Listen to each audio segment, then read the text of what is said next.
Hi guys, welcome to our YouTube channel Bong views. আমি শিলাজিৎ। আমি সুদীপ্তা। আপনারা যারা এখনো পর্যন্ত আমাদের চ্যানেলটা সাবস্ক্রাইব করেনি তারা প্লিজ এক্ষুনি আমাদের চ্যানেলটা সাবস্ক্রাইব করে নেবেন আর নোটিফিকেশন বেল অন করে নেবেন পরবর্তী ভিডিওগুলোর জন্য নোটিফিকেশন পেতে। আর যারা আমাদের চ্যানেলটা সাবস্ক্রাইব করেছেন তাদেরকে অসংখ্য ধন্যবাদ। আর যারা ফেসবুক পেজে দেখছেন তারা অবশ্যই পেজটাকে ফলো করে যাবেন আর পছন্দ হলে অবশ্যই লাইক করবেন ভিডিওগুলো। তো আজকে আমরা নিয়ে চলে এসেছি আবারও একটি মানে বর্তমানকালের পরিস্থিতি নিয়েই ভিডিও। তো আমরা প্রত্যেকেই জানি তসলিমা নাসরিন খুব একজন মানে বিখ্যাত ব্যক্তিত্ব। ইনি জন্মগতভাবে বাংলাদেশি, তো কিন্তু এখন এবং কন্ট্রোভার্সিয়াল ডেফিনেটলি, এবং এখন তিনি ভারতে থাকে। তো তিনি একটি মন্তব্য করেছেন, তার সোশ্যাল মিডিয়া পোস্ট করেছেন তিনি। তো সেটা নিয়ে আজকের ভিডিও, যার টাইটেল হচ্ছে ইসলাম নিয়ে বিতর্কিত মন্তব্য তসলিমা নাসরিনের, এবং চ্যানেল নাম হচ্ছে ডেইলি ইত্তেফাক। তো চলুন দেখে নিই হচ্ছে তিনি কি বলেছেন। আর ভিডিওটা যদি কপিরাইট ক্লেমের জন্য ব্লক হয়েছে তাহলে সম্পূর্ণ ভিডিওটা আপনারা আমাদের ফেসবুক বা ইনস্টাগ্রাম পেজে পেয়ে যাবেন। আর ফেসবুক বা ইনস্টাগ্রাম পেজের লিঙ্ক আপনারা আমাদের ডেসক্রিপশন বক্সে ফার্স্ট কমেন্ট থেকে পেয়ে যাবেন। তাহলে চলুন সবাই মিলে ভিডিও দেখা শুরু করি। ইসলাম যতদিন বেঁচে থাকবে ততদিন সন্ত্রাস বেঁচে থাকবে, এমনই বিস্ফোরক মন্তব্য করে নতুন করে সমালোচনার ঝড় তুলেছেন নির্বাসিত লেখিকা তাসলিমা নাসরিন। যখন ভারতের কাশ্মীরের পেহেলগামে সন্ত্রাসী হামলার ঘটনা ঘটে তখনই ইসলামকে নিয়ে এমন নেতিবাচক মন্তব্য করলেন তিনি।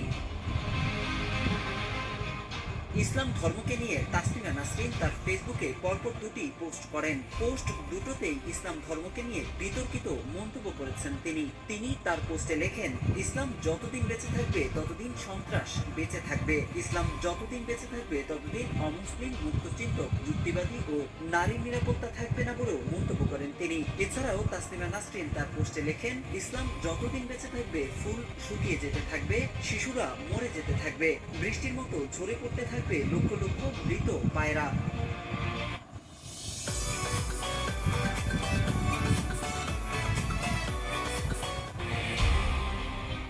ইসলামের গর্ভ থেকে জন্ম নিতে থাকবে ঘৃণা, জন্ম নিতে থাকবে কুৎসিত দানব উল্লেখ করে তাসলিমা নাসরিন আরো লেখেন, ইসলাম যতদিন থাকবে ততদিন কোনো রাজ্য ও রাষ্ট্র সভ্য হবে না, ইসলাম বেঁচে থাকলে পৃথিবী সভ্য হবে না বলেও মন্তব্য করেন তিনি।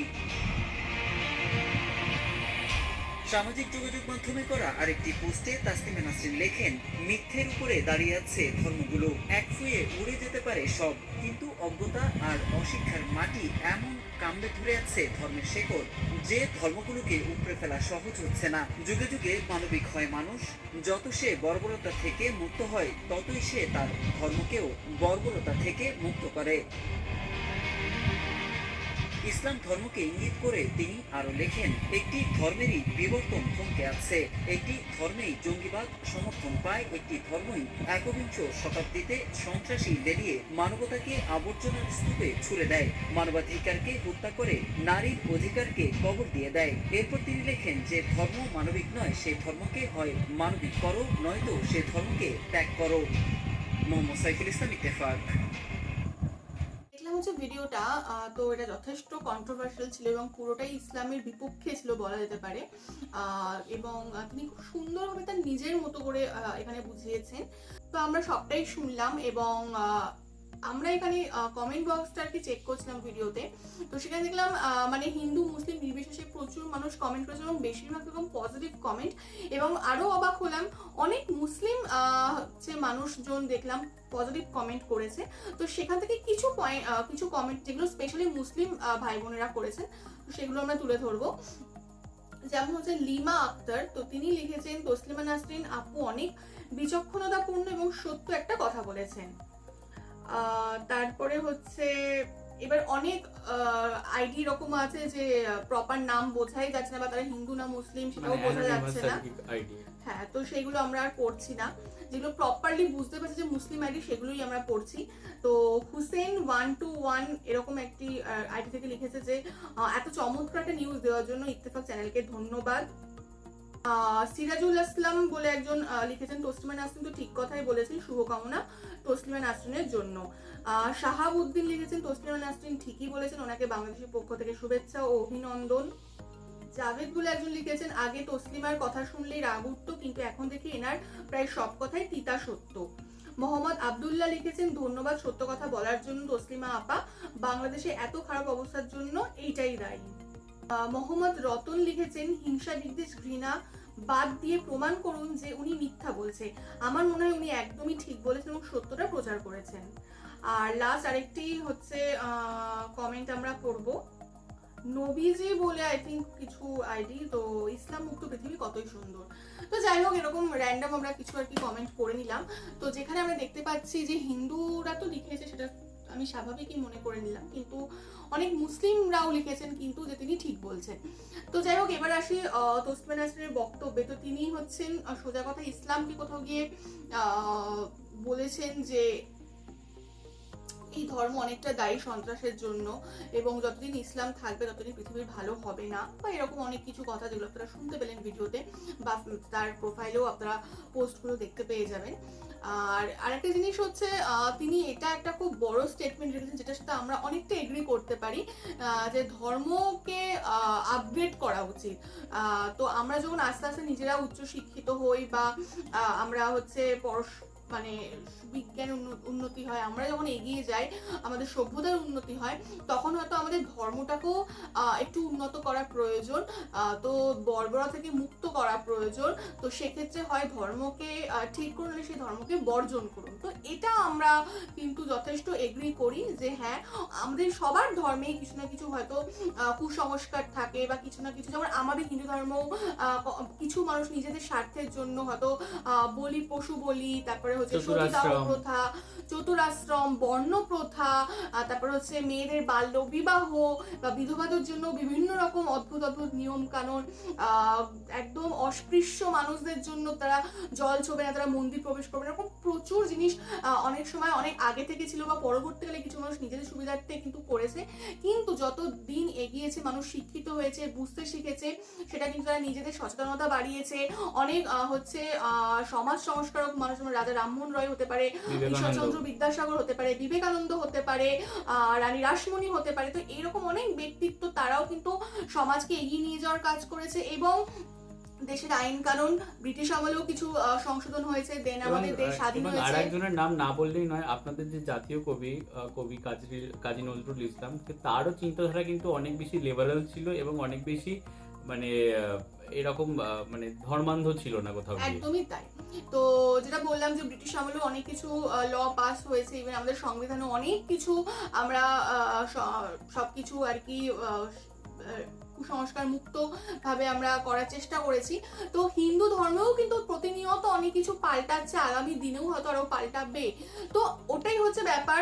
তো কোনো ধর্ম যদি স্ট্যাগনেন্ট হয়ে থাকে, বা সেই ধর্মের যদি কিছু কিছু জিনিস ভুলভ্রান্তি থাকে, এবার আপনারা বলতে পারেন যে আমাদের ধর্মে কোনো ভুল নেই, সেটা আলাদা, সম্পূর্ণ একটা আলাদা কনসেপ্ট চলে যায়। বাট হ্যাঁ, যে জিনিসগুলো হয়তো প্রবলেম সৃষ্টি করছে, বা মেজরিটি মানুষের প্রবলেম হচ্ছে, বা হয়তো সেই জিনিসটা সেরকম ভাবে বর্ণিত নেই, কিন্তু মানুষ ভুল মানে বার করে নিজের মতো নিজের হয়তো স্বার্থ সিদ্ধির জন্য সেই জিনিসটাকে নিজের মতো দুমড়ে মুচড়ে তার নির্যাসটাকে অন্যরকম রূপান্তরিত করছে, এবং সেই অনুযায়ী কাজ করছে।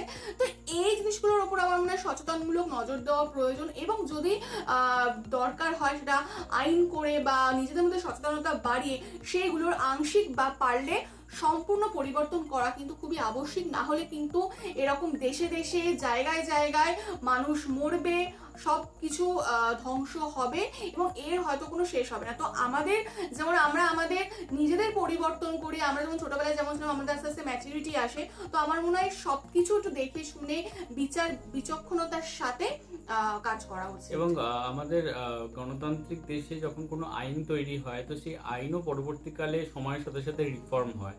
তো ধর্ম কোথাও গিয়ে এমন একটা জিনিস যেটা আর কি মানুষকে সভ্যতা এবং কোথাও গিয়ে সত্যের পথে থাকতে শেখায়, এবং ধর্ম মানে কিন্তু মানে শৃঙ্খলায় বেঁধে থাকা একটা জিনিস, মানে সেটা ইসলাম হতে পারে, সেটা হিন্দুইজম হতে পারে, সেটা খ্রিস্টানিজম হতে পারে, যে কোনো কিছু মানুষকে সত্য এবং শান্তি এবং সততার পথে থাকতে শেখায়, সেটাই হচ্ছে ধর্ম পালন। এবং সেখানে দাঁড়িয়ে মানে যুগের সাথে সাথে সেটা তো মানে চেঞ্জ করা বা রিফর্ম করা কোথাও গিয়ে দরকার, না হলে কোথাও গিয়ে সেটা যেটা সুদীপ্তা বলছিল সেই জিনিসগুলোই হয়, মানে সমাজে অরাজকতা দেখা যায়। এটা সব থেকে বড় একটা উদাহরণ হচ্ছে বর্তমানে যে আপনাদের যে মুসলিম বা ইসলাম ধর্মের যে পীঠস্থান, অর্থাৎ আরব মহাদেশ বা সৌদি আরব বা ইউএই যদি বলেন, তাদের যে ব্যবস্থাপনা বা তাদের যে সমসাময়িক যে সমস্ত বিষয়গুলো হচ্ছে, তো তারা কিন্তু নিজেদেরকে অনেকটা রিফর্ম করছে এবং প্রাচীন যে অর্থোডক্স আর কি ইসলাম থেকে বেরিয়ে এসে অনেকটা মডার্নাইজড হচ্ছে। তো এটা কিন্তু কোথাও একটা এক্সাম্পল। তো এইভাবেও ভাবতে হবে যে শুধুমাত্র আমরা যদি ওই ধর্মান্ধ হয়ে থাকি তাহলে কোথাও গিয়ে আমাদের সভ্যতা, আমাদের দেশ, আমাদের সমাজ সেই কোথাও গিয়ে পিছিয়ে পড়বে। এটা শুধুমাত্র কিন্তু ইসলাম ধর্মের কথা বলছি না, যে কোনো ধর্মের ক্ষেত্রেই হতে পারে। আর মানে সময়ের সাথে সাথে মানে ওই আমাদের দ্বারগুলোও খুলতে হবে এবং আমাদের চিন্তা ভাবনার দরজাগুলো তার সাথে সাথে খুলতে হবে। আর একটা জিনিস হচ্ছে মানে এমন কিছু জিনিস যেটা আমরা মানে দেখতে পাই যে ধরুন এই গজওয়াতুল হিন্দ বা এই সমস্ত জিনিসগুলো বা জিহাদ, এই যে জিনিসগুলো ইসলাম ধর্মে যেগুলো রয়েছে, তো সেগুলো কিন্তু কোথাও গিয়ে একটু অরাজক পরিস্থিতির সৃষ্টি করে। কারণ হচ্ছে হ্যাঁ হয়তো রয়েছে আপনাদের ধর্মগ্রন্থে এই সমস্ত বিষয়গুলো, আমাদেরও ধর্মগ্রন্থে অনেক কিছু মানে এরকম রয়েছে যে যুদ্ধ বিগ্রহ বা এই পরবর্তীকালে এই ধরনের জিনিস হতে পারে। বাট সেগুলো যে আমরা যে বর্তমান সমাজের থেকে মানুষের প্রাণ নিয়ে বা ইনোসেন্স বা নিরীহ মানুষদের কোথাও গিয়ে হত্যা করে এই জিনিসগুলো মানে আমরা করব বা এই জিনিসগুলোকে করার দিকে এগোবো, এটা কিন্তু খুব একটা বাজে এবং কোথাও গিয়ে যে মানুষের মানে ঈশ্বর বা আল্লাহর যে সৃষ্টিকর্তার সর্বশ্রেষ্ঠ সৃষ্টি যে মানুষ, এবং মানুষই তাকে মানুষকে হত্যা করে সেই জিনিসটাকে কিন্তু মানে আল্লাহরই কোথাও গিয়ে একটা সৃষ্টিকে তারা নষ্ট করছে। তো এটা কোথাও গিয়ে ইনডাইরেক্টলি হলেও আল্লাহকে অপমান করা বা সৃষ্টিকর্তাকে অপমান করা। আর তসলিমা নাসরিনের প্রসঙ্গ যদি চলে আসে, তিনি প্রথম থেকেই ইসলাম বিদ্বেষী এবং কোথাও গিয়ে তিনি কোথাও গিয়ে নাস্তিক মানে কোথাও গিয়ে মনোভাবাপন্ন, এবং সেখানে দাঁড়িয়ে তার যে চিন্তা ভাবনা সেটা শুরু থেকেই ইসলাম বিরোধী কোথাও গিয়ে, এবং সেই জন্যই হয়তো বাংলাদেশ থেকে তাকে বিতাড়িত করা হয়েছিল। বাট এখানে তিনি যে কথাগুলো বলেছেন সেটা বর্তমান দিনেও সেই তার চিন্তা ভাবনা একই রকম জিনিস প্রতিফলন হলেও যে কিছু বিষয় যে একদম ফেলে দেওয়ার মতো সেটাও কিন্তু নয়। আর সব থেকে বড় কথা, কে নাস্তিক হবে, কে ভগবান বা ঈশ্বরকে মানবে কি মানবে না, বা কে কোন ভগবান ঈশ্বরকে মানবে, সেটা সম্পূর্ণ তার ব্যক্তিগত মতামত। আমরা কেউ হই না তাকে কারেকশন করে দেওয়ার বা সে সেটা করছে না বলে তাকে কাফের ঘোষণা করে তার প্রাণ নিয়ে নেওয়ার, এই অধিকারটা আমাদের নেই। তো এটা যেখানে যদি সে কাফের হয়ে থাকে সেটা কিন্তু তার ওই ইন্তেকালের দিনে সেটা মানে সৃষ্টিকর্তা অর্থাৎ আল্লাহ তাকে বিচার করবে বা আমাদের ঈশ্বর বিচার করবে যে সে ঠিক করেছে কি ভুল করেছে, সেই দায়িত্বটা কিন্তু আমাদের নয়। আমার পার্সোনালি মনে হয় যে আমি ঈশ্বরকে মানি কি না মানি তার জন্য হয়তো খুব একটা এফেক্ট করার কথা না, যদি কিনা আমি সৎ থাকি। তো আসল আমাদের কর্ম, তো আমরা যদি ভালো কর্ম করি তো আমরা ভগবানকে মানলাম কি মানলাম না সেটা বড় কথা নয়। ভগবান আমার মনে হয় সবকিছু ঊর্ধ্বে, সে মহান, সে মহৎ, সে হচ্ছে আমাদের মা বাবার মতো। তো সে কখনো তার সন্তানকে আমাকে মানলো কি মানলো না তার জন্য বোধহয় নরকবাস বা তার জন্য বোধহয় আমাদের ওপর এমন কিছু তারা করতে পারে না, এটা আমার মনে হয়। তো আমরা আমাদের জীবনে সৎ থাকবো, সৎ কাজ করবো, কারোর কোনো ক্ষতি করব না, এটাই হচ্ছে সবথেকে বড় কথা। অ্যাকচুয়ালি ধর্ম পালন সেই জিনিসগুলো করব। এক্স্যাক্টলি। আর আমাদের কোনো অধিকারই নেই কারোর প্রাণ হত্যা করা এই এতে যে তুমি কাফের বা তুমি অমুক ধর্ম বিশ্বাস করো আমার ধর্ম বিশ্বাস না করে। তো যাই হোক, আমি জানি না যে এখানে মানে প্রপারলি কি বলা আছে, নাকি মানুষ মুচড়ি এটা অন্যভাবে তার মানে বার করছে। বাট সত্যি কথা বলতে যদি আমরা দেখি বা এখানে তসলিমা নাসরিনের যদি একটু হলেও আমরা সেই জিনিসটাকে ফলো করি, তো এটা কিন্তু ডেফিনেটলি দেখা যাচ্ছে যে নির্দিষ্ট একটা ধর্ম নির্যাস থেকেই কিন্তু এটা বেরোচ্ছে। সেই পার্টিকুলার ধর্ম থেকেই কিন্তু মানুষটাকে দুমড়িয়ে মুচড়িয়ে সেই নির্যাসটা বার করছে, বাকি ধর্ম থেকে কিন্তু সেই নির্যাসটা বেরোচ্ছে না। তো এটা কিন্তু তাহলে সবাইকেই সচেতন থাকতে হবে যে আমাদের ধর্মে কি রয়েছে সেই ডেপথটা ভালো করে জানা, নাকি ওপর ওপর বুঝে ওপর ওপর ভুলভাল বুঝে ওপর ওপর কিছু করা। তো কোনো ধর্মই কিন্তু খারাপ কিছু শেখায় না, আমরা তার খারাপ মানে বার করি, এবং পার্টিকুলার একটা নির্দিষ্ট ধর্ম থেকেই কিছু নির্দিষ্ট মানুষ সেই খারাপ মানেটাকে বারবার বার করছে। তো সেটা কিন্তু আমাদের ভারতবর্ষে কিন্তু প্রচুর ধর্ম রয়েছে, বুদ্ধিজম, তারপরে জৈনিজম, তারপরে খ্রিস্টানিজম, তারপরে আরো নানা শিখিজম রয়েছে। তো এই সমস্ত জিনিস রয়েছে, বাট তাদের সাথে ওই ধরনের কনফ্লিক্ট কিন্তু সেভাবে দেখা যায় না। হ্যাঁ, শিখিজমের সাথে খালিস্তানির একটা ব্যাপার রয়েছে, বাট সেটা অন্য কারণে রয়েছে। বাট এইরকম ভাবে যে ধর্ম ধরে ধরে হত্যা করা, এই জিনিসটা কিন্তু এই প্রথম। তো যাই হোক, এই হচ্ছে বলার। ডেফিনেটলি আপনারা আপনাদের নিজস্ব মতামত জানাবেন। আর হচ্ছে আমাদের যেটুকু বিচার বুদ্ধি বলে আমরা সেটাই করেছি। আমরা কিন্তু কোনো ধর্মকে আলাদাভাবে হেটও করিনি বা কোনো ধর্মের পক্ষেও বলিনি। তো এবার বাদ বাকিটা আপনাদের বিচার বিবেচনা। আর আমাদের ভিডিও যদি ভালো লেগে থাকে অবশ্যই লাইক করবেন। পরবর্তীতে কী ধরনের ভিডিও দেখতে চাচ্ছেন সেটা অবশ্যই কমেন্ট করে জানাবেন এবং আমাদের চ্যানেলটাকে সাবস্ক্রাইব করে যাবেন। আর সাবস্ক্রাইব বাটনের পাশে জয়েন বাটন পেয়ে যাবেন, সেখানে কিছু ফেসিলিটিস দেওয়া থাকে, চাইলে আপনারা চেক করতে পারেন। আর আমাদের যে ফেসবুক আর ইনস্টাগ্রাম পেজ রয়েছে সেখানে আপনারা ফলো করতে ভুলবেন না, লিঙ্ক ডেসক্রিপশন বক্সে পেয়ে যাবেন। আর আমাদের চ্যানেলের যে ফেসবুক গ্রুপটা রয়েছে সেখানে আপনারা জয়েন করে আপনারা আপনাদের মনের মতো সমস্ত কিছু পোস্ট করতে পারেন, তার লিঙ্কও ডেসক্রিপশন বক্সে পেয়ে যাবেন। আর আমাদের যদি আপনারা পার্সোনালি পছন্দ করে থাকেন আমাকে শিলাজিৎ ওকে সুদীপ্তা হিসেবে, তাহলে আমাদের পার্সোনাল ফেসবুক আর ইনস্টাগ্রাম সাইটে ফলো করতে পারেন, লিঙ্ক ডেসক্রিপশন বক্সে পেয়ে যাবেন। তো দেখা হচ্ছে পরবর্তী ভিডিওতে, আজ এ পর্যন্তই, টাটা।